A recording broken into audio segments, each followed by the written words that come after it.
Hi hello ನಮಸ್ಕಾರ ಕರ್ನಾಟಕ, ಎಲ್ಲ ಹೇಗಿದ್ದೀರಾ? ತಮ್ಮನೇಲಿ ನೀವೆಲ್ಲ ನೋಡ್ದಂಗೆನೆ ನಾನಿದ್ದೀನಿ ಇವತ್ತು ಈ ಜಾಗದಲ್ಲಿ. ಜಾಗದ ಹೆಸರು ಬಂದು ಪಯಣ ಕಾರ್ ಮ್ಯೂಸಿಯಂ ಅಂತ. ಇಲ್ಲಿ ಬರೀ ಕಾರ್ ಮಾತ್ರ ಇಲ್ಲ, ಬೈಕು, ಹಳೆ ಕಾಲದ ವಿಂಟೇಜ್ ಸಾಮಗ್ರಿಗಳು, ತುಳುನಾಡಿನ ಕಲ್ಚರ್ನ ಹೋಲುವಂತಹ ಸುಮಾರು ರೀತಿಯ ವಸ್ತುಗಳು ಸಹ ಇಲ್ಲಿ ಇಟ್ಟಿದ್ದಾರೆ. ಇದ್ರ ಓನರ್ ಯಾರು ಗೊತ್ತಾ?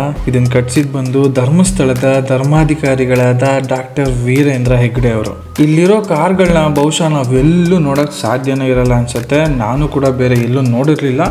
ಬಟ್ ಧರ್ಮಸ್ಥಳದಲ್ಲಿ ಇದೇ ರೀತಿ ಒಂದು ಕಾರ್ ಮ್ಯೂಸಿಯಂ ಇತ್ತು.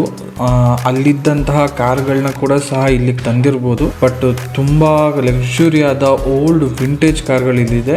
ಬನ್ನಿ ನೋಡ್ಕೊಂಬರೋಣ. ಅದಕ್ಕಿಂತ ಮುಂಚೆ ನನ್ನ ಯೂಟ್ಯೂಬ್ ಚಾನಲ್ಗೆ ಹೊಸ ವೀಕ್ಷಕರಾಗಿದ್ದಲ್ಲಿ ದಯವಿಟ್ಟು ನಿಮ್ಮ ಕೆಂಪು ಬಟನ್ ಅಂದರೆ ಸಬ್ಸ್ಕ್ರೈಬ್ ಬಟನ್ನ ಒತ್ತಿ ಮರೆಯದೇನೆ. ಇಲ್ಲಿ ಎಂಟ್ರಿ ಟಿಕೆಟ್ ಬಂದು 50 ರೂಪಾಯಿ ಇದೆ ಅಡಲ್ಟ್ಗೆ. 12 ವರ್ಷದ ಮಕ್ಕಳಿಗೆ ಯಾವುದೇ ರೀತಿಯಾದ ಎಂಟ್ರಿ ಟಿಕೆಟ್ ಇರಲ್ಲ. ಬಟ್ ಇಂಥ ಹೈವೇನಲ್ಲಿ 24 ಎಕರೆ ಖರ್ಚು ಮಾಡಿದ್ದಾರೆ ಕಾರ್ಗೋಸ್ಕರ, ಕಾರ್ ಮ್ಯೂಸಿಯಂಗೋಸ್ಕರ ಅಂತಂದರೆ ಅವರಿಗೆ ಗಾಡಿಗಳ ಮೇಲಿದ್ದಂಥ ಅಭಿಮಾನ, ಪ್ರೀತಿ ಎಷ್ಟು ಇರಬೇಡ. ಮ್ಯೂಸಿಯಂ ಎಂಟ್ರಿ ಆಗೋದಕ್ಕಿಂತ ಮುಂಚೆನೇ ಅವರ ಫೋಟೋ ಮತ್ತು ಅವರು ಕಾಲೇಜ್ ಡೇಸಲ್ಲಿ ಉಪಯೋಗಿಸ್ತಿದ್ದಂಥ ಕಾರನ್ನು ಹೊರಗಡೆ ನಿಲ್ಲಿಸಿದ್ದಾರೆ. ಅದಾದ್ಮೇಲೆ ನಮಗೆ ಮ್ಯೂಸಿಯಂ ಎಂಟ್ರಿ ಸಿಗೋದು. ಇನ್ನು ಆ ಕಾರ್ ಬಗ್ಗೆ ಹೇಳಬೇಕು ಅಂತಂದ್ರೆ ಸ್ಟ್ಯಾಂಡರ್ಡ್ ಕಂಪ್ನಿಯ ಹೆರಾಲ್ಡ್ ಅನ್ನೋ ಒಂದು ಕಾರ್ ಮಾಡೆಲ್ ಹೆಸರು ಅದು ಬಂದು ಇಂಡಿಯನ್ ಮೇಡ್, ಮಡ್ರಾಸ್ ಮೇಡ್ ಅಂತ ಕೂಡ ಹೇಳ್ಬೋದು. ಅದಾದ್ಮೇಲೆ ಆ ಬ್ರ್ಯಾಂಡ್ ನ ಟ್ರಯಂಪ್ ಅವ್ರು ತಗೊಂಡ್ರು. ಟ್ರಯಂಪ್ ಆದ್ಮೇಲೆ BMW ಅವ್ರು ತಗೊಂಡ್ರು. ಸೊ ಟ್ರಯಂಪ್ ಅನ್ನೋ ಬ್ರ್ಯಾಂಡ್ ಬಂದು ಕಾರ್ ಮತ್ತೆ ಬೈಕ್ ಎರಡನ್ನೂ ಸಹ ಮ್ಯಾನುಫ್ಯಾಕ್ಚರ್ ಮಾಡಿತ್ತು ಅಂತ ಅರ್ಥ ಆಗುತ್ತೆ. ಅವತ್ತಿನ ಕಾಲಕ್ಕೆ ಇಂಥ ಒಳ್ಳೆ ಕಾರಲ್ಲಿ ಅವ್ರು ಕಾಲೇಜಲ್ಲಿ ಓಡಾಡ್ತಿದ್ರು ಅಂತಂದ್ರೆ ಅವರಿಗೆ ಕಾಲೇಜಲ್ಲಿ ಯಾವ ಮಟ್ಟಿಗೆ ನೇಮು ಫೇಮು ಎಲ್ಲ ಇರಬೇಡ. ಮ್ಯೂಸಿಯಂ ಒಳಗಡೆ ಸುಮಾರು ಏನಿಲ್ಲ ಅಂದ್ರೂ ಒಂದು 70ಕ್ಕಿಂತ ಜಾಸ್ತಿ ಕಾರ್ಗಳು, ಒಂದು 20 ಬೈಕ್ಗಳಿರ್ಬೋದೇನೋ. ಆದರೆ ಎಲ್ಲನೂ ಸ್ಟಾಕ್ ಕಂಡೀಷನಲ್ಲಿದೆ ಗುರು. ಕೆಲವೊಂದು ಬೈಕ್ ಮಾತ್ರ ಒಂದು ಸ್ವಲ್ಪ ಹಳೆಯ ರೀತಿಯಾಗಿ ಕಾಣಿಸ್ಬೋದು. ಆದರೆ ಎಲ್ಲ ಕಾರ್ಗಳು ಕೂಡ ಒಳ್ಳೆ ರೀತಿಯಾಗಿ ತುಂಬ ಡಿಸಿಪ್ಲಿನಾಗಿ ಹೊಸ ಶೋರೂಮ್ ಗಾಡಿಗಳ ಥರ ಇಟ್ಟಿದ್ದಾರೆ. ಅದು ನನಗೆ ಸಿಕ್ಕಾಪಟ್ಟೆ ಖುಷಿ ಆಯಿತು. ಒಳಗಡೆ ಎಂಟ್ರಿ ಆಗಿದ ತಕ್ಷಣ ನಮಗೆ ಕಾಣಿಸೋದೆ ಚಕ್ರಗಳು. ಬರೀ ಕಾರ್ ಚಕ್ರ ಮಾತ್ರ ಅಲ್ಲ, ಮೊದಲನೇದಾಗಿ ಚಕ್ರಗಳ ಆಕಾರ ಹೇಗಿತ್ತು, ಹೇಗೆ ಶುರುವಾಯಿತು ಅಂತ ಇಲ್ಲಿ ತೋರಿಸ್ಕೊಟ್ಟಿದ್ದಾರೆ. ಅದಾದಮೇಲೆ ಆ ಚಕ್ರಗಳು ಕಾರಿಗೆ ಬರಬೇಕಾದ್ರೆ ಏನೆಲ್ಲ ಚೇಂಜಸ್ ಆಯಿತು. ಮರದಿಂದ ಮಾಡ್ತಿದ್ದಂಥ ಚಕ್ರಗಳು ಕಬ್ಬಿಣದಲ್ಲಿ ಬಂತು, ಕಬ್ಬಿಣದಿಂದ ಮರದಲ್ಲಿ ಬಂತು, ಮರ ಆದಮೇಲೆ ರಬ್ಬರ್ ಆಯಿತು, ರಬ್ಬರ್ ಆದಮೇಲೆ ಅದಕ್ಕೆ ಸ್ಪೋಕ್ಸು, ಸ್ಟೀಲ್ ಎಲ್ಲ ಬಂತು. ಸೊ ಹೇಗೆ ಚಕ್ರಗಳು ಶುರು ಆಗಿದ್ದು, ಹೇಗೆ ಈಗ ಯಾವ ಕಂಡೀಷನಲ್ಲಿ ನಾವು ವೀಲ್ಸ್ನ ಯೂಸ್ ಮಾಡ್ತಿದ್ದೀವಿ ಅಂತ ತೋರಿಸ್ಕೊಟ್ಟಿದ್ದಾರೆ. ಇಲ್ಲಿ ಸುಮಾರು ಲೆಜೆಂಡರಿ ಕಾರ್ಗಳಿದಾವೆ. ಅದರಲ್ಲಿ ತೀರಾ ಸ್ಪೆಷಲ್ ಮಾಸ್ಟರ್ ಪೀಸ್ ಅಂತ ಇರೋ ಕಾರ್ಗಳ ಬಗ್ಗೆ ಹೇಳಕ್ ಹೋಗ್ತೀನಿ. ನೀವು ನೋಡ್ತಾ ಇರೋ ಈ ಕಾರು ಫಿಯೇಟ್ 521. ಸ್ವತಂತ್ರಕ್ಕಿಂತ ಮುಂಚೆದು ಶಿವ 1928ರಿಂದ 1931 ಗ್ಯಾಪಲ್ಲಿ ಬಂದಿರುವಂಥ ಕಾರ್ ಇದು. ಇಟಲಿನಲ್ಲಿ ಮ್ಯಾನುಫ್ಯಾಕ್ಚರ್ ಮಾಡಿರುವಂಥ ಕಾರ್ ಇದು. ಇದಕ್ಕಿಂತ ಒಂದು ಹಳೆ ವರ್ಷನ್ ಇತ್ತು, ಅದರ ಹೆಸರು ಫಿಯೇಟ್ 520 ಅಂತ. ಅದು ಇದಕ್ಕಿಂತ ಸ್ವಲ್ಪ ಸಣ್ಣ ಚಾಸಿಸ್ ಮತ್ತು ಸಣ್ಣ ಸ್ವಲ್ಪ ಕಮ್ಮಿ ಪವರ್ ಇರುವಂಥ ಇಂಜಿನ್. ಇದು ಕಾರ್ ಬಂದು ಕಂಪ್ಲೀಟ್ ಕವರ್ ಆಗಿದೆ. ಅದರಲ್ಲಿ ಡ್ರೈವರ್ಗೆ ರೂಫ್ ಇರಲಿಲ್ಲ, ಬಿಟ್ಟರೆ ಎಲ್ಲ ಸೇಮೇನೆ ಆಲ್ಮೋಸ್ಟ್ ಲುಕ್ಕಲ್ಲೆಲ್ಲ. 1930 ಇನ್ಲೈನ್ 6 ಸಿಲಿಂಡರ್ ಪೆಟ್ರೋಲ್ ಇಂಜಿನ್ ಗುರು. 2516 cc, 94 ಕಿಲೋಮೀಟರ್ ಟಾಪ್ ಸ್ಪೀಡ್. ಅದು 1930. ಇನ್ಯಾವ ಮಟ್ಟಿಗೆ ಇರಬೇಡ ಈ ಕಾರ್ ಕ್ರೇಜ್ ಅವಾಗ. ಇದು ನೋಡಿ ಗಾಂಧೀಜಿ ಅವರ ಡ್ರೈವರ್ ಕಾರ್. ಅಂಡ್ ಈ ಕಾರಲ್ಲಿ ಸ್ವತಃ ಮಹಾತ್ಮ ಗಾಂಧೀಜಿಯವರೇ ಕೂತಿರೋ ಫೋಟೋ ಇದೆ. ಅಂಡ್ ಅದ್ರ ಪಕ್ಕದಲ್ಲಿ ಅವರ ಡ್ರೈವರ್ಗೆ ಅವರೇ ಬರ್ದಿರೋ ಅಂತ ಅಪ್ರಿಸಿಯೇಷನ್ ಲೆಟರ್ ಕೂಡ ಇಲ್ಲಿದೆ. ಅಂಡ್ ಈ ಕಾರ್ ಬಗ್ಗೆ ಹೇಳೋದಾದ್ರೆ ಈ ಕಾರ್ನ ಹೆಸರು ಸ್ಟುಡಿಬೇಕರ್ ಪ್ರೆಸಿಡೆಂಟ್ ಅಂತ. ಅವತ್ತಿನ ಕಾಲದ ಅಮೇರಿಕನ್ ಸೂಪರ್ ಕಾರ್ ಅಂತ ಹೇಳ್ಬೋದು. 8 cylinders, 5522 cc engine, 100 horse power, 353 newton metre torque. Top speed ಬಂದು 129 km/h ಇನ್ 1929. ಯಪ್ಪ. ಕೈಸರ್ F47C5 ಫೇಸರ್ ಮನ್ನಾಥನ್ ಅನ್ನೋ ಈ ಬ್ರ್ಯಾಂಡು US ಅಂಡ್ ಈ ಬ್ರ್ಯಾಂಡು ಚಾಲ್ತಿಲಿ ಇದ್ದಿದ್ದೇ 8 ವರ್ಷ ಮಾತ್ರ. ಸೊ ಈ ಬ್ರ್ಯಾಂಡ್ನ ಅಂಡ್ ಈ ಕಾರ್ನ ನೋಡೋಕೆ ಸಿಗೋದು ತುಂಬ ಅಪರೂಪ. ಅಂಡ್ ಬಾನೆಟ್ ನೋಡಿ ಎಷ್ಟು ದೊಡ್ಡದಿದೆ ಅಂತಂದರೆ ಒಂದು ಬೆಡ್ ಹಾಕೊಂಡು ಮಲಗ್ಬೋದು. ಹಂಗೆ ನೋಡಕ್ ಒಳ್ಳೆ ನಮ್ಮ ಆಕ್ಟರ್ ದೊಡ್ಡಣ್ಣವ್ರ ತರ ಇಲ್ವಾ? ಈ ಕಾರು ಕೂಡ ಅದೇ ಇರೋದು 1929 ಬ್ಯೂಕ್ ಸೀರೀಸ್ನ 50 ಸೂಪರ್ 8 ಅಂತ. V8 engine. ಇದರಲ್ಲೂ one of the first American automotive manufacturer. ಇವತ್ತು ಅವರ ಹೆಸರು ಜನರಲ್ ಮೋಟರ್ಸ್ ಅಂತ ಕರೀತಾರೆ. ಆ್ಯಂಡ್ ಅದರ ಇನ್ನೊಂದು ಹೆಸರು ಶಾರ್ಲೆಟ್ನ ಓಲ್ಡೆಸ್ಟ್ ಕಾರ್ ನೋಡಿ ಇದು. ಇವಾಗ ಶಾರ್ಲೆಟ್ ಕಾರ್ಗಳು ಇಂಡಿಯಾದಲ್ಲಿ ಯಾವುದೂ ಸೇಲಲ್ಲಿಲ್ಲ, ಇರೋ ಕಾರ್ಗಳಿಗೆ ಸರ್ವಿಸ್ ಮಾಡಿಸ್ಕೋಬೋದಷ್ಟೆ. ಇನ್ನು ಸ್ಪೆಸಿಫಿಕೇಷನ್ ಅಂತ ಬಂದರೆ 115 horse power, 279 newton metre of torque ಇದೆ. ಅವತ್ತಿನ ಕಾಲಕ್ಕೆ 120ರಿಂದ 130 ಕಿಲೋಮೀಟರ್ ಸ್ಪೀಡಲ್ಲಿ ಹೋಗ್ತಾ ಇತ್ತು ಅಂತ ಹೇಳಲಾಗತ್ತೆ. 4064 cc, 4064 4.1 ಲೀಟರ್ ಪೆಟ್ರೋಲ್ ಇಂಜಿನ್ ಇದು. ಇನ್ನು ಈ ಕಾರ್ನ ನೋಡ್ತಾ ಇದ್ದೀವಿ ಅಂದ್ರೇ ನಮ್ಮ ಪುಣ್ಯ ಅಂದ್ಕೊಬೇಕು. ಆ್ಯಂಡ್ ಈ ರೋಲ್ಸ್ ರಾಯ್ಸ್ ಎಲ್ಲ ಇವಾಗ ಲಕ್ಸುರಿ ಕಾರ್ಸ್ ಅಂತ ಬ್ರ್ಯಾಂಡ್ ಆಗಿದೆ. ಆದರೆ ಈ ಬ್ರ್ಯಾಂಡ್ ಅದಕ್ಕಿಂತ 20 ವರ್ಷ ಹಳೆ ಬ್ರ್ಯಾಂಡ್. ಆ್ಯಂಡ್ ಮೋರ್ ಓವರ್ ಇದು luxury, pride and road presence ಅಂತಲೇ ಹೆಸರಾಗಿದ್ದಂಥ ಕಾರ್. ಆ ಕಾಲದಲ್ಲಿ ಈ ಕಾರ್ನ ಯಾರಾದರೂ ಹೊಂದಿದ್ದಾರೆ ಅಂದರೆ ಅವರು ರಾಜ ಮನೆತನದವರೇ ಆಗಿರಬೇಕು. ಹೌದು, ಈ ಕಾರ್ನ ಹೆಸರು ಡ್ಯಾಮ್ಲರ್ ಅಂತ. ಇವತ್ತಿನ ಕಾಲಕ್ಕೆ ಡ್ಯಾಮ್ಲರ್ ಬಂದು ಮರ್ಸಿಡಿಸ್ ಬೆಂಜ್ ಜೊತೆ ಕಂಬೈನ್ ಆಗಿ ಡ್ಯಾಮ್ಲರ್ ಟ್ರಕ್ ಅಂತ ಬಿಡ್ತಾ ಇದ್ದಾರೆ. ಆದರೆ ಇದು ಅವತ್ತಿನ ಕಾಲದ ಲಕ್ಸುರಿ ಬ್ರ್ಯಾಂಡ್ ಆಗಿತ್ತು. ಅದಂಗೆ ಇರಲಿ ಬಿಡಿ, ನಾನು ಆಗಲೇ ಹೇಳ್ದಂಗೆ ಈ ಕಾರ್ನ ಮಾಲೀಕರಾಗಿರಬೇಕು ಅಂದರೆ ರಾಜ ಮನೆತನದವರೇ ಆಗಿರಬೇಕು ಅಂತ.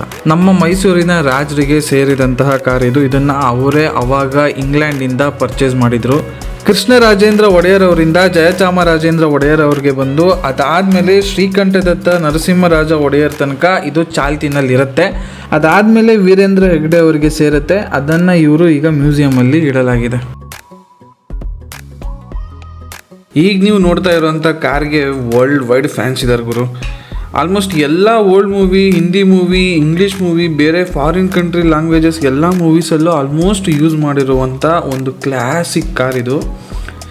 ಅದರ ಲೆಂತ್ ನೋಡುಗರು, 5 ಮೀಟರ್ ಉದ್ದ, 5.3 ಮೀಟರ್ಸ್ ಉದ್ದ, 2 ಮೀಟರ್ ಅಗಲ ಏನೋ ಇದೆ. ಗಾಡಿ ಡೀಟೇಲ್ಸ್ ನೋಡಿದೆ. 294 Nm ಟಾರ್ಕು, 135 ಹಾರ್ಸ್ ಪವರ್ ಇದೆ. ಟಾಪ್ ಸ್ಪೀಡ್ ಬಂದು 150 ತನಕ ಹೋಗುತ್ತೆ ಅಂತ ಹೇಳಿದ್ರೆ. 3859 cc ಇಂಜಿನ್ನು. ಈ ಕಾರ್ನ ನಾವು ಪರ್ಫಾರ್ಮೆನ್ಸ್ ಕಡೆ ನೋಡೋದಕ್ಕಿಂತ ಒಂದು ಕ್ಲಾಸಿಕ್ ರೋಡ್ ಪ್ರೆಸೆನ್ಸ್ ಕಾರ್ ಅಂತ ಹೇಳ್ಬೋದು. ಮೂವೀಸಲ್ಲೆಲ್ಲ ಯಾವಾಗಲೂ ಈ ಕಾರ್ ಇದ್ದೇ ಇರೋದು. ನೀವು ಯಾವುದಾದ್ರೂ ಕನ್ನಡ ಸಿನಿಮಾದಲ್ಲಿ ಈ ಕಾರ್ ನೋಡಿದರೆ ಕಮೆಂಟ್ ಮಾಡಿ.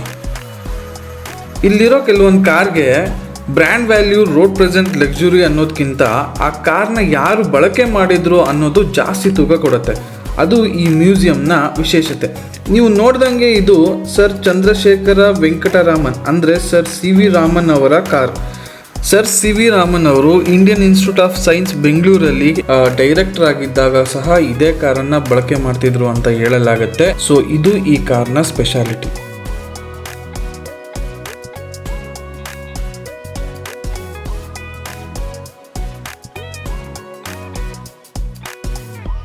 ಲಾಸ್ಟ್ ಕಾರ್ ಥರನೇ ಈ ಕಾರ್ಗೂ ಸಹ ಕಾರ್ ಬ್ರ್ಯಾಂಡ್ ಅನ್ನೋದಕ್ಕಿಂತ, ಕಾರ್ ರೋಡ್ ಪ್ರೆಸೆನ್ಸ್ ಅನ್ನೋದಕ್ಕಿಂತ ಕಾರ್ನ ಯಾರು ಬಳಕೆ ಮಾಡಿದ್ರು ಅನ್ನೋದು ತುಂಬ ಇಂಪಾರ್ಟೆಂಟ್ ಆಗುತ್ತೆ. ಇದನ್ನು ನಿಮ್ಮೆಲ್ಲರ ಭಾರತದ ಸಾಹಸ ಸಿಂಹ ಅಂತಲೇ ಬಿರುದು ಪಡ್ಕೊಂಡಿರುವಂಥ ಡಾಕ್ಟರ್ ವಿಷ್ಣುವರ್ಧನ್ ಸರ್ ಅವರು ಧರ್ಮಸ್ಥಳಕ್ಕೆ ಕಾರ್ ಕೊಟ್ಟಿದ್ದಾರೆ. ಅದನ್ನು ಅಲ್ಲಿಂದ ಇಲ್ಲಿ ಈ ಮ್ಯೂಸಿಯಮಲ್ಲಿ ಇಡಲಾಗುತ್ತೆ.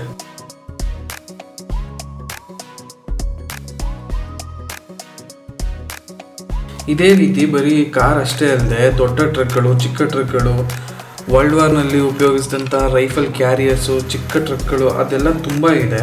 ಅದಾದಮೇಲೆ ವುಡನ್ ಬಾಡಿ ಇರೋವಂಥ ಕಾರ್ಗಳಿದೆ ಮತ್ತು ಸುಮಾರು ಬೈಕ್ಗಳಿದೆ. ಆದರೆ ನಂಗೆ ತುಂಬ ಸ್ಪೆಷಲ್ ಅನಿಸ್ತಾ ಒಂದು ಬೈಕ್ ಬಗ್ಗೆ ಹೇಳ್ತೀನಿ. ನಾನು ಮುಂಚೆ ಎಲ್ಲೂ ನೋಡಿರಲಿಲ್ಲ.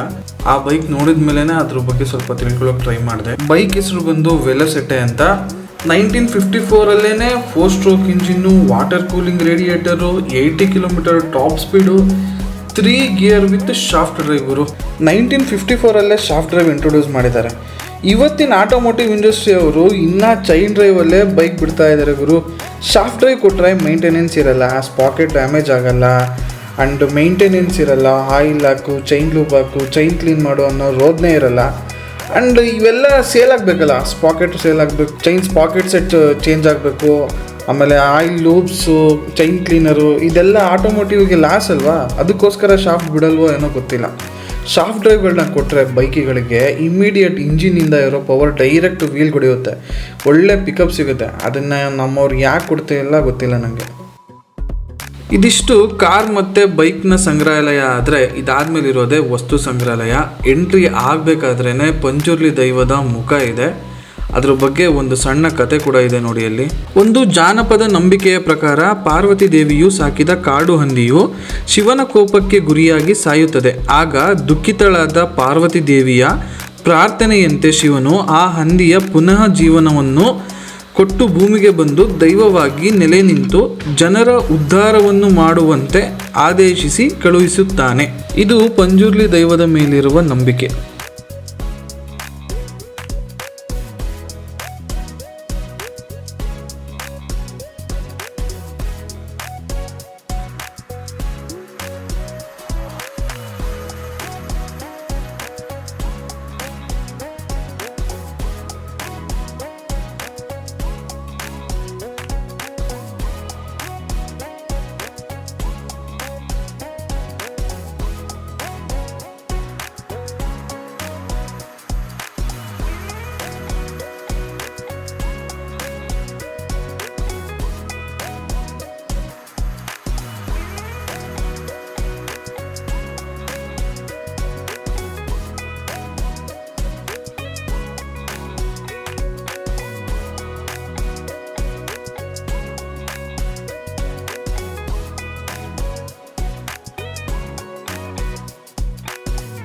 ಇದಿಷ್ಟು ಈ ವಿಡಿಯೋದಲ್ಲಿ ಪಯಣ ಕಾರ್ ಮ್ಯೂಸಿಯಂ ಬಗ್ಗೆ.